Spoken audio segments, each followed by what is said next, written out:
హెవీగా social media వల్ల heavy home remedies అని ఏవేవో చెప్తారు. సోడా వాడండి, అది వాడండి అని. బట్ అసలు అవి వాడడం కరెక్టేనా?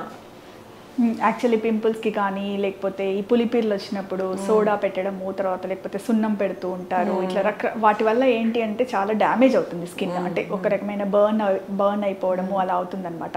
సో మనము ఏవైనా మనకి ఇలాంటివి పులిపీర్లు వచ్చినప్పుడు కానీ, లేదంటే పింపుల్స్ వచ్చినప్పుడు కానీ మనము డాక్టర్ని సంప్రదించి, లేదంటే సింపుల్ బెంజల్ పెరాక్సైడ్ క్రీమ్స్ కానీ అలా ఓవర్ ద కౌంటర్లో కూడా కొన్ని సేఫ్గా ఉంటాయి.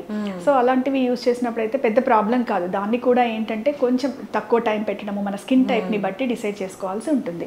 ఒకవేళ ఎక్స్ట్రీమ్ డ్రై స్కిన్ అయితే దాన్ని కూడా ఎక్కువగా అప్లై చేస్తే మనకి ఈవెన్ బెంజల్ పెరాక్సైడ్తో కూడా మనకి ఇష్యూస్ ఉంటాయి. సో బట్ అలాంటప్పుడు ఏంటి అంటే మీకు ఒకవేళ మినిమం పింపుల్స్ ఉన్నాయి, ఫర్ షార్ట్ డ్యూరేషన్ 20-30 మినిట్స్ పెడితే అది వర్కౌట్ అవుతుంది అంటే ఓకే. లేదు అని అంటే మనకి పింపుల్స్ ఎక్కువగా వస్తున్నాయి, మనకి సింపుల్ ఓవర్ ద కౌంటర్ మెడిసిన్స్తో సెటిల్ అవ్వట్లేదు అని అంటే ఖచ్చితంగా మీరు డాక్టర్ని సంప్రదించినప్పుడు మీకు అవి ఫాస్ట్గా తగ్గడానికి అంటే క్రీమ్స్తో పాటు కొన్ని టాబ్లెట్స్ సజెస్ట్ చేయడము, కొంచెం